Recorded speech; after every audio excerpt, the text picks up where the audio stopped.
States.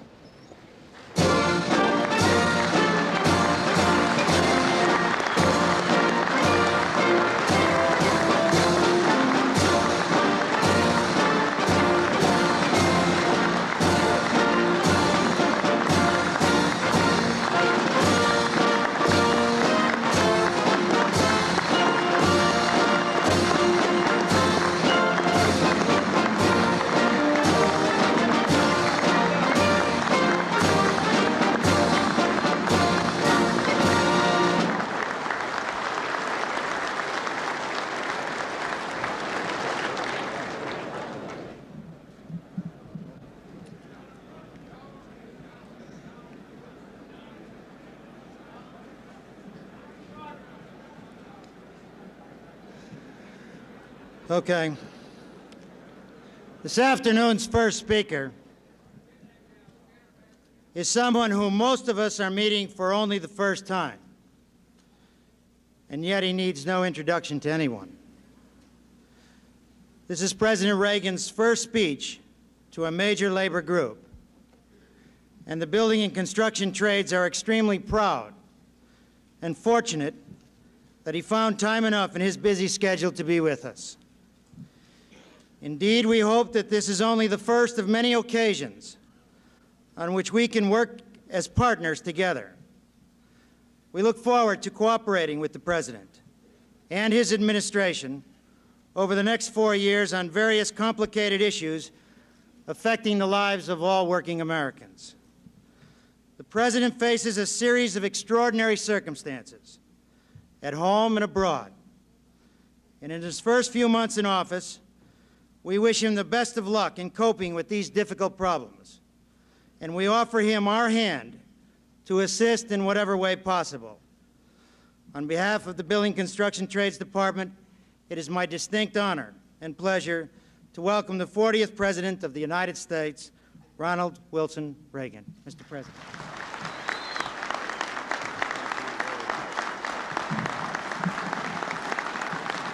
Thank you all.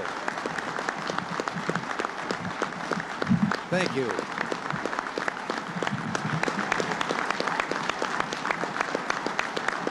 Thank you very much.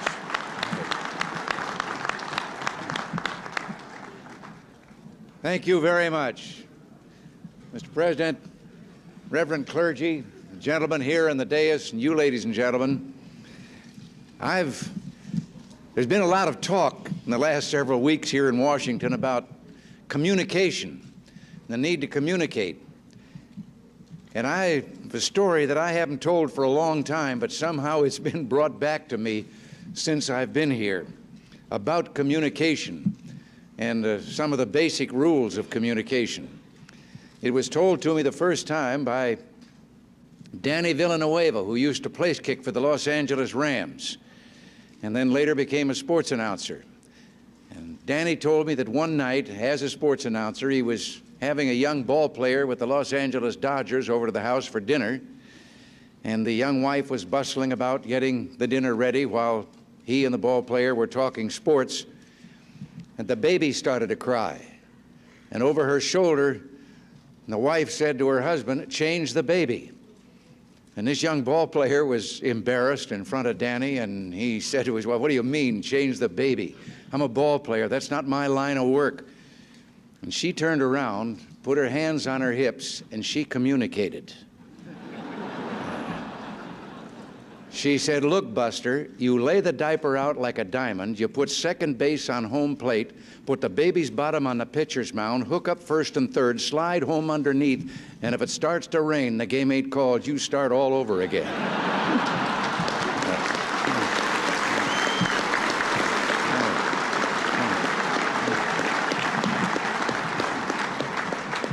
So I'm going to try to communicate a little bit today. I'm pleased to take part in this national conference of the Building and Construction Trades Department of the AFL-CIO, and I hope you will forgive me if I point with some pride to the fact that I'm the first president of the United States to hold a lifetime membership in an AFL-CIO union.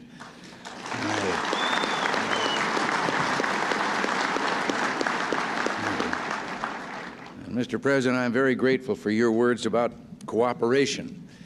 Now, if I can only persuade certain individuals up on the Hill do the same thing, we won't have any trouble at all.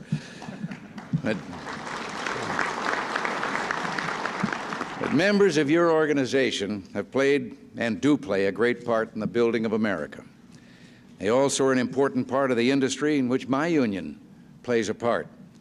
Now, it's true that grease paint and make-believe are not tools of your members' trade, but we all know the meaning of work, of family, and of country.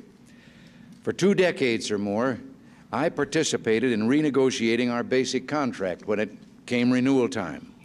And here, too, we have much in common.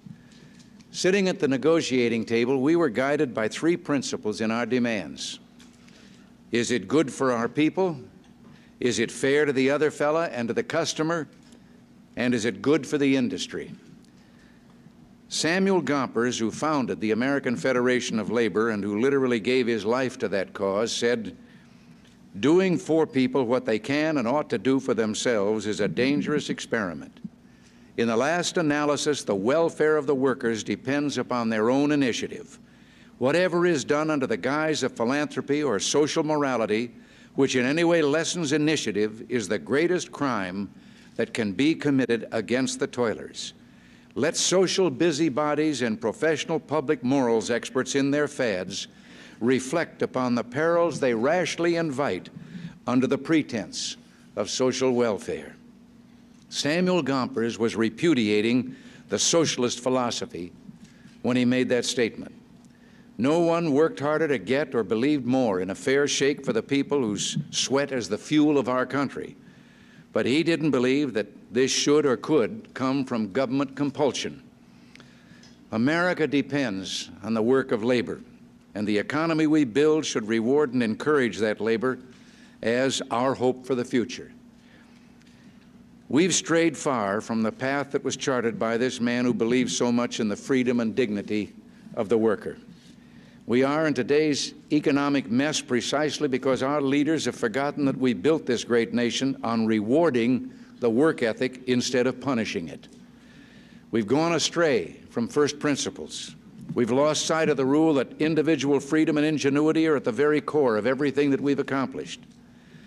Government's first duty is to protect the people, not run their lives. What have been some of the results of this straying from basic principles?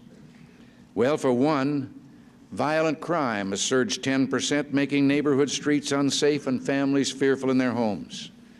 We've been left with a legacy of almost 8 million people out of work, 666,000 of them construction workers. All of these people have been robbed of a basic human dignity and forced into the humiliation of unemployment. The annual inflation rate has soared to nearly 12%, making a mockery of hard work and savings. And our national debt has grown to more than $950 billion, despite taxes that eat up an ever-increasing share of the family dollar. This deficit has particular meaning for you because when government has to borrow to pay its bills, it competes for private capital, driving interest rates up and construction starts down. So when people ask me why we have to cut down the budget deficit, I think the answer is pretty clear. If we don't get control of the budget and stop wild and irresponsible spending, we will repeat past intolerable prime interest rates of more than 20%, rates which have played havoc with the lives of your fellow workers. And when we do not have economic security at home, our national security is threatened. We've let our defense spending fall behind, and our capability to defend ourselves against foreign aggressors is not what it should be. These trends not only must stop, believe me, they will be stopped. Every American, and especially all the working people of our country, have an enormous stake in what we do. You pay the most taxes. You believe in the work ethic, but subsidize a government that does not. You who have traditionally saved to provide for your futures today cannot save. You who most want to work are most likely to be laid off. You, through taxes on your hard-earned wages, pay for what could be as much as $25 billion each year in federal waste, abuse, and outright fraud in government programs. Franklin Delano Roosevelt spoke of the forgotten man at the bottom of the economic pyramid. Well, today it's safe to say that the people at both ends of the pyramid are getting attention. The man who's forgotten is the fellow who built it. Such a man wrote his congressman a few weeks back, and that letter landed on my desk. I've gotten tens of thousands of letters about our plan for economic recovery. I appreciate all of them, but a few of them really stand out, and this man's letter is one of them. He's an unemployed factory worker from Illinois, the Peoria area, but he worked in construction for 10 years before that. His income right now is totally dependent on unemployment and supplemental benefits from the company he worked for. He and his wife have only been married 3 months, but she's been laid off too. He wrote to say that if spending cuts in government affect his benefits, it'll be hard for his family, but they'll make it. And shades of Sam Gompers, he ended his letter saying that when the opponents of our economic plan start lobbying against it, and let me quote, he said, let them know that there is someone out here who's seen what they can do and is willing to stake his future on trying a different approach. That man has faith in America and faith in what the American people can do if the government will only let them do it. And that man, like most of America, wants a change. Right now, we have the highest peacetime deficit in living memory. Federal personal taxes for the average American family have gone up 58% in the last 5 years. And regulations by the government cost consumers an estimated $100 billion a year. The man in Peoria is right. Across this country, there are millions of people like him yearning for a different approach. They're yearning for us to reach for our hopes and make room for our dreams. And to put it bluntly, they want something different for a change. Instead of halfway solutions, jerry-built programs tied together with red tape, they're ready for an overhaul to make the engine work again. I've heard the complaints coming often from those who had a hand in creating our present situation. They demand proof in advance that what we've proposed will work. Well, the answer to that is we're living with the proof that what they want to continue doing hasn't worked and won't work. I believe what we proposed will work simply because it always has. We must get control of the budget monster, get control of our economy, and I assure you, get control of our own lives and our own destinies. What has been submitted to the Congress is a 4-point comprehensive program or package for economic recovery. If only part of the package is passed by Congress, we'll only ease some of our problems, and that isn't a solution at all. We must first get government spending under control. And let me make something plain. We're not asking that government spend less than it has been spending, although that might not be the worst idea in the world. We're simply proposing that government increase its spending in 1982 over 1981 by 6.1%, not 14%, as was presently or has been advocated. If we keep spending at the present rate of increase, our budget will double again in 6 years. Now, I propose cutting $48.6 billion from the federal budget in fiscal year 82. Now, it's true these are the largest spending cuts ever proposed. But even with these cuts, the budget will still increase by $40 billion next year, and there will probably be a $45 billion deficit. Without our cuts, that deficit will be more than $90 billion. The second point is a 10% across-the-board tax rate cut every year for the next 3 years. This is the most sweeping tax incentive program in the last 20 years, the largest tax rate cuts ever proposed. And again, we're not asking government to get along on less money than it's been accustomed to. Our largest in history tax cut will only reduce the largest in history tax increase that was imposed on all of us at the beginning of this year. Now, I have a feeling that in all the arguing and rhetoric, many Americans have lost sight of the fact that they're not facing taxes as usual, but a gigantic tax increase that will take $770 billion extra out of our pockets over the next 6 years. We think that's too much. This government, without taking a single vote in Congress, has raised billions of dollars from taxpayers in the last few years just through inflation. The system keeps kicking people up into higher brackets as they try to keep up with the cost of living increase, bleeding their earnings, sapping their incentive, and quite frankly, making a mockery out of the tax system. Not too long ago, only 3% of the people who work and earn in this country were in a 30% tax bracket. Today, 33% are in that bracket, and they have no more purchasing power now than they had before when they were in a much lower bracket. There are just too many people in this town who thinks this money belongs to the government. Well, it doesn't. It's your money. It's your sons and daughters' money that they're hoping to use for a new home. It's your parents' money that they need for a decent retirement. And if we do nothing else in this administration, we're going to convince this city that the power, the money, and the responsibility in this country begins and ends with the people and not with some cinder block building in Washington, D.C.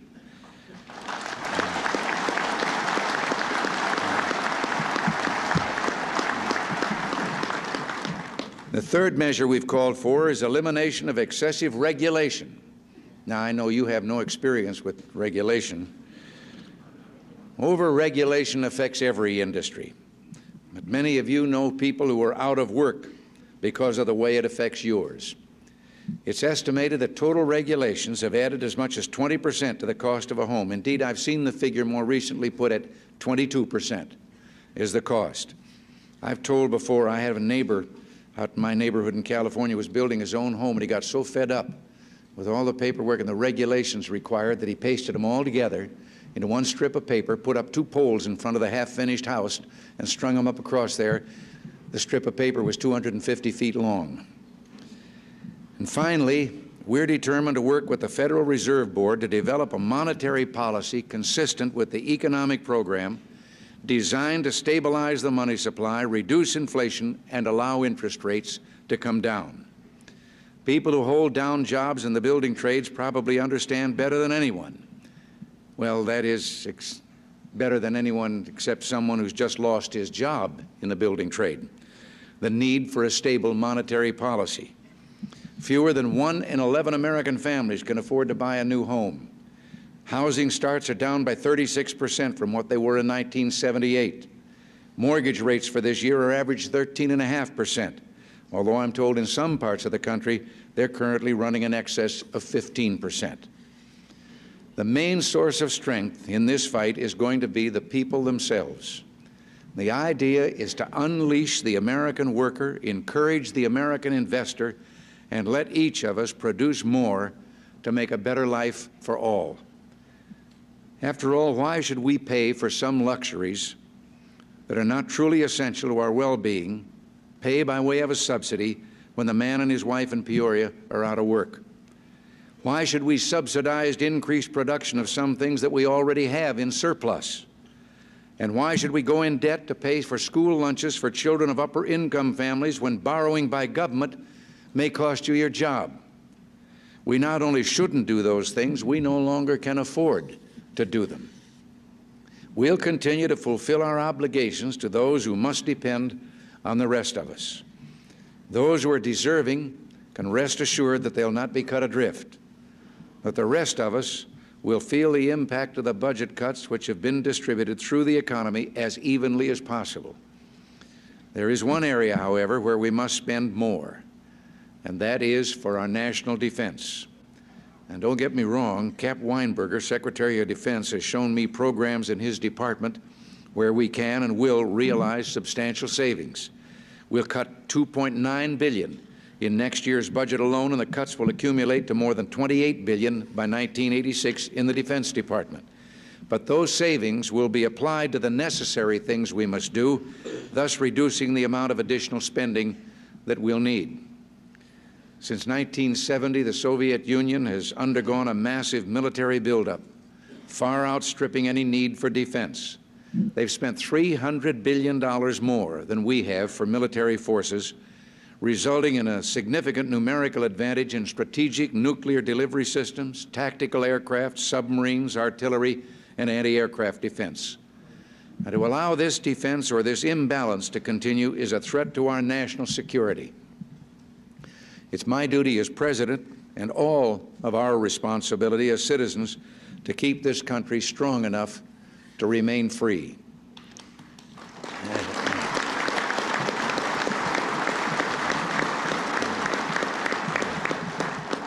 As union members and as concerned citizens of the world, we watch with great interest the struggle of our fellow workers in Poland. Their courage reminds us not only of the precious liberty that is ours to nourish and protect, but of the spirit in each of us everywhere.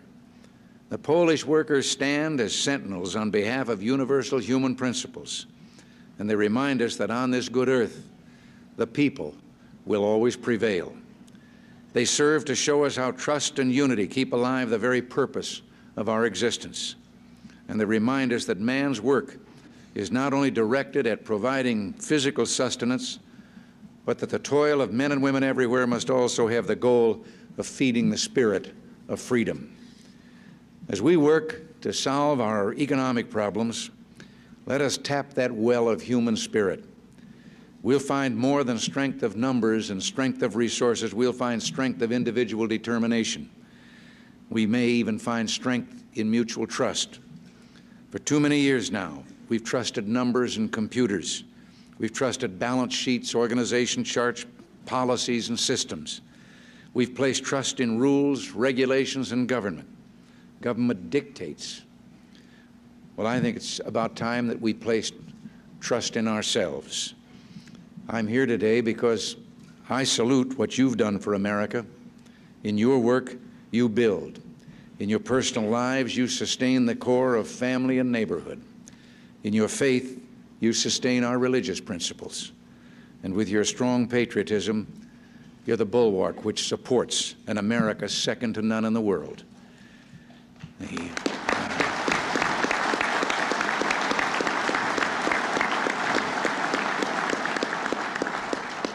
I believe the American people are with us in our cause. I'm confident in our ability to work together to meet and surmount our problems and to accomplish the goals that we all seek. Now, I know that we can't make things right overnight, but we will make them right. Our destiny is not our fate. It is our choice. And I'm asking you, as I ask all Americans, in these months of decision, please join me as we take this new path. You and your forebears built our nation. Now, please help us rebuild it. And together, we'll make America great again. Thank you very much.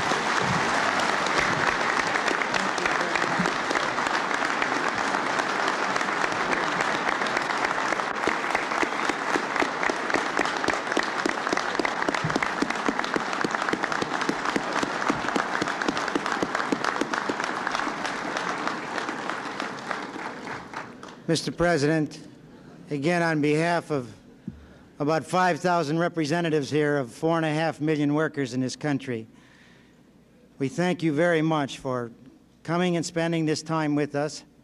And we want you to know we are builders. And we do want to cooperate, and we certainly will. Thank you very much.